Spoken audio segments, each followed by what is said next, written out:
This is the Active Church.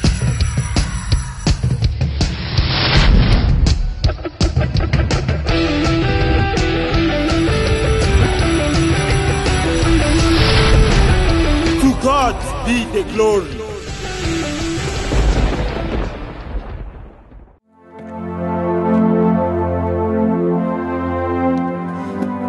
You're a Christian, aren't you, young lady? Yes, sir. So you believe in God. Yes? Is God good? Yes, sir, absolutely. Is God all powerful? Of course, sir. See, my brother died of cancer, even though he prayed to God to heal him. Now, most of us would attempt to help others that are ill, but God didn't. How then is this God good? You can answer, can you? Okay, let us start again, young lady. Let's start again.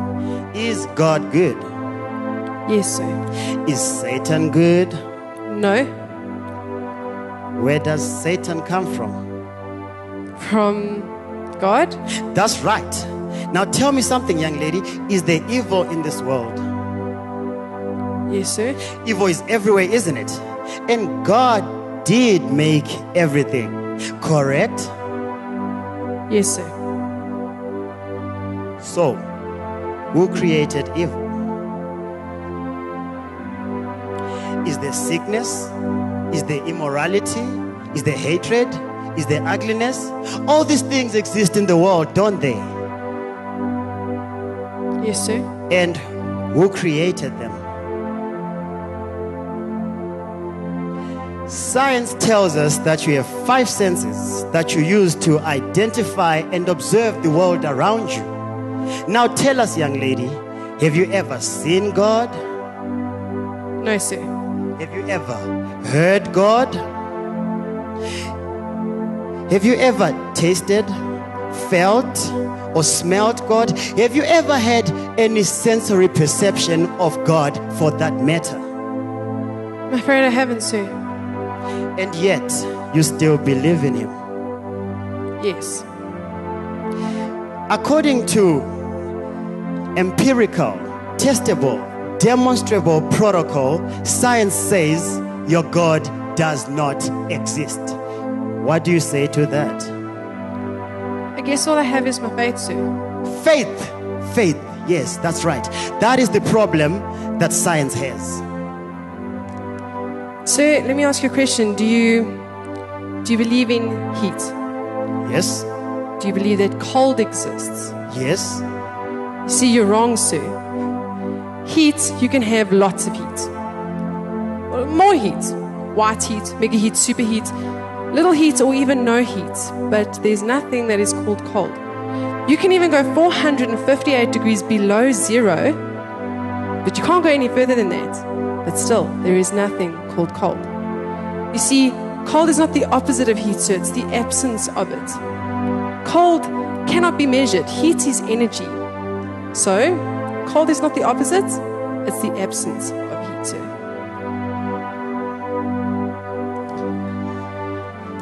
What about darkness, sir? Do you believe in darkness? Yes, what is night if not for darkness? Well, you see, you're wrong again, sir. You see, darkness is the absence of something. You can have low lights, normal lights, bright light, flashing lights, but if you have no light constantly, that means that there is nothing, which we call darkness. So, there is no such thing as darkness, sir. If there was such thing as darkness, wouldn't we be able to make darkness darker? What is the point that you're trying to make, young lady? So my point is your philosophical premise is flawed. Flawed? Can you explain that? So you're working off the premise of duality. You say that there is life and then there is death, that there is a good God and that there is a bad God. You're viewing the concept of God as something that is finite, something that can be measured. So science can't even explain a thought. A thought is electricity and magnetism, right? But no one has ever seen it, much less understood it, either one. But sir, to view death as the opposite of life is to be ignorant of the fact that death cannot exist as a substantive thing. Death is not the opposite of life, sir. It's the absence of it. So, tell me, have you ever, do you not teach your students that they have evolved from a monkey? If you're referring to the natural evolutionary process, yes, of course, I do. Okay. Have you ever seen the evolutionary process take place with your very own eyes? You see, if no one has seen the evolutionary process take place with their very own eyes, how do we know that this is an ongoing endeavor? So are you not teaching your opinion? Are you not a scientist, but a preacher, sir? Now let me ask another question. Has anyone ever seen the professor's brains? I don't believe anyone has, sir. You see, sir, according to the established rules of empirical, stable, discriminational protocol, science says that you have no brain, sir. With all due respect, sir, how do we then trust your teachings? I guess you have to take them on faith, young lady. That is exactly it, sir. You see, life and God are all about faith. Nothing happens without it. It keeps the world moving and going.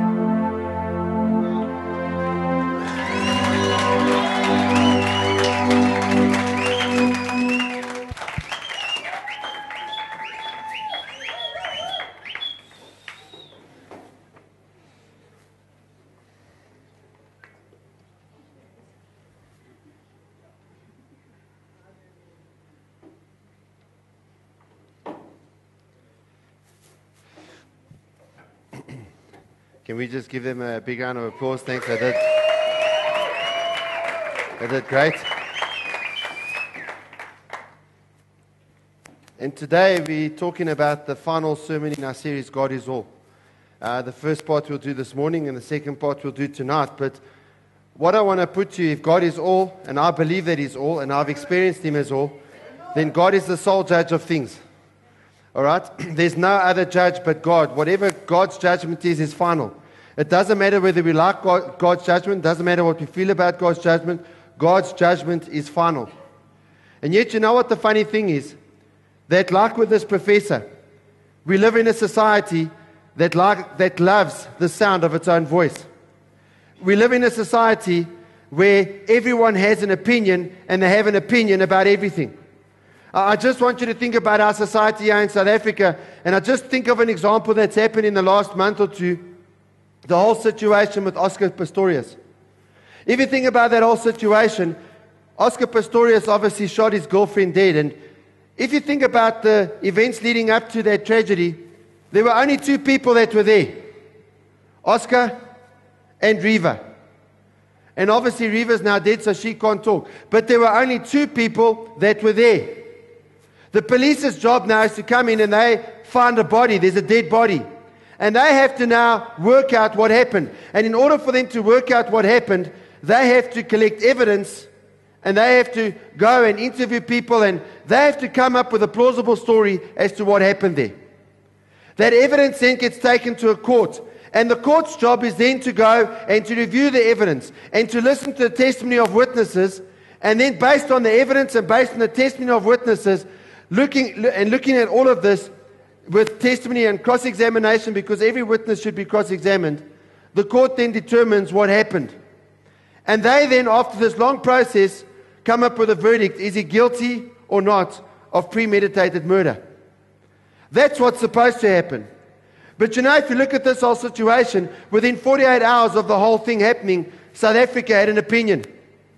South Africa had an opinion, and Oscar was not this nice guy, this Olympian that we all knew. He's got a dark side. You know, you saw newspapers, you saw TV programs, all sorts of things talking about his dark side. And most times, modern opinions are an event where people pass judgment. And people pass judgment while at the same time saying, don't judge me, it's my life, I have a right to live my life as I please. Oscar Pistorius has found out, no, you don't have the right to live your life as you please, because if you put 4 bullets through your girlfriend, you're going to be in big trouble. You don't have freedom to do whatever you want. You don't have freedom just to do anything that you want to do. And South Africa is a place that is very quick to pass judgment on Oscar, but very slow to pass judgment on ourselves. And if you look at this whole thing that has gone on, there's the term trial by media, and that for me is something that has happened with Oscar. He's been tried by the media. The media has already found him guilty. Everyone seems to weigh in with their opinion on what's right and what's wrong. But you know, when you look at all of these opinions, there's news. And the news that God has got for us is that God is the one who's going to judge it all, and only His judgment is going to count. No other judgment is going to count. My opinion, your opinion, even the Pope's opinion, the new Pope, even his opinion is not going to count when it comes to Judgment Day. And Jesus spoke about this in Matthew chapter 7, verse 21 to 29. And in Matthew 7, verse 21 to 29, Jesus starts out by saying this: "Not everyone who says to me, 'Lord, Lord,' will enter the kingdom of heaven, but only he who does the will of my Father who is in heaven. Many will say to me on that day, 'Lord, did I not prophesy in your name, and in your name drive out demons and perform many miracles?' Then I will tell them plainly, 'I never knew you. Away from me, you evildoers.' Therefore, everyone who hears these words of mine and puts them into practice is like a wise man who built his house on the rock. The rain came down, the streams rose, and the winds blew and beat against that house. Yet it did not fall, because it had its foundation on the rock. But everyone who hears these words of mine and does not put them into practice is like a foolish man who built his house on the sand. The rain came down, the streams rose, and the winds blew and beat against that house, and it fell with a great crash." When Jesus had finished saying these things, the crowds were amazed at his teaching, because he taught as one who had authority, not as their teachers of the law. There is one serious message from Jesus in this passage. And the message is this: many who think that they're good enough for heaven will find that they are not. Others who think that there is no judge, others who think that there is no God, like our famous professor over here, are going to find out one day that there is one and that they are wrong. And people who think that they will stand before God based on their works, and that they will stand before God based on their works, and that God will allow them into heaven because of what they've done, because of the good deeds that they've done, are going to find that they are sadly mistaken, because they will find that their connection with God needs to be based on relationship and not on works. You see, if your connection with God is based on works, you're not going to get anywhere. And in reality, when you look at the whole thing with God and with who's going to heaven and who's going to hell, the statement that comes to mind is, it's not what you know, it's who you know. Or another way you could put it, it's not what you've done, it's who you know. Therefore,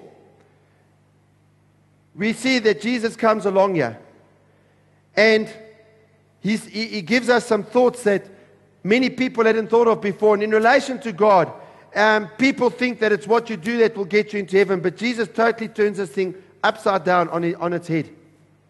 And part one, which is this morning, we learn that it's not what you do, it's who you know that'll get you to heaven. Jesus said some pretty radical things about getting into heaven. He said some things that no other religious leader has ever said. And so his thoughts on heaven are as follows. The first one is that not all religious people will get into heaven. You know, even if you look in our world today, religious people often get a lot of respect. And Jesus says, forget about the respect that the religious people get, because not all religious people will get into heaven. Matthew 7:21, Jesus says, not everyone who says to me, Lord, Lord, will enter the kingdom of heaven, but only he who does the will of my Father who is in heaven.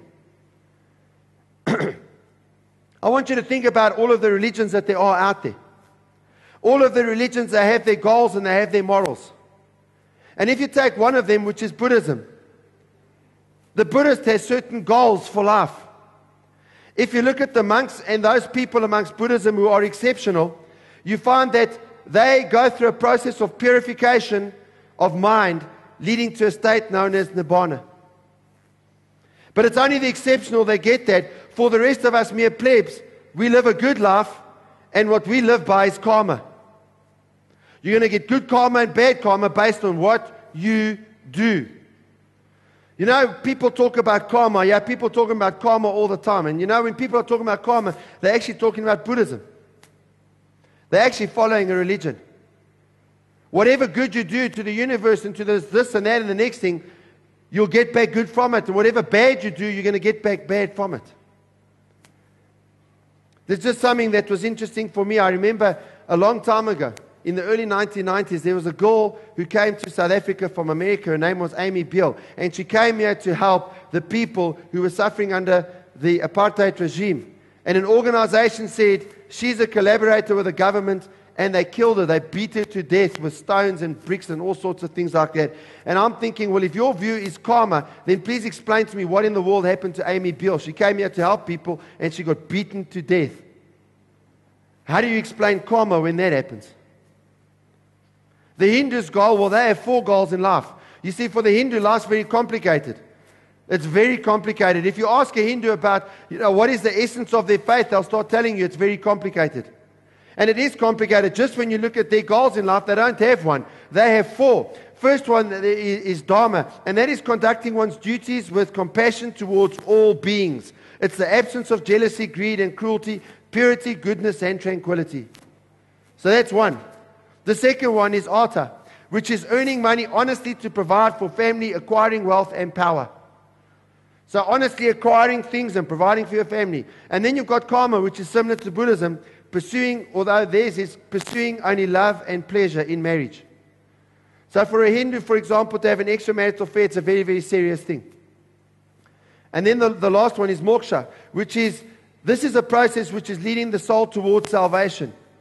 Towards salvation, where through a process of reincarnation, they eventually become the ultimate state, with the universe and with God, and they become one with God and all this sort of stuff.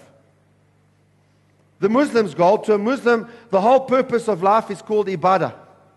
And ibadah is the worship of the one true Almighty God on His terms and under His conditions. If you look at the Muslim, the term worship to a Muslim includes any and all acts of obedience to Almighty Allah. So that's simple. It's quite simple to be a Muslim. Ibadah. And Islam, and you submit yourself. That's what Islam means. It means submission. Now, all of these are different. But if you go and look at these religions and so many others that are out there today, they all have one thing in common. And you know what they have in common? What they have in common is that they all relate the goal of their faith to what a person does. And here's the problem. Jesus said that not all religious people will get into heaven.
From hell, you are the God who performs miracles.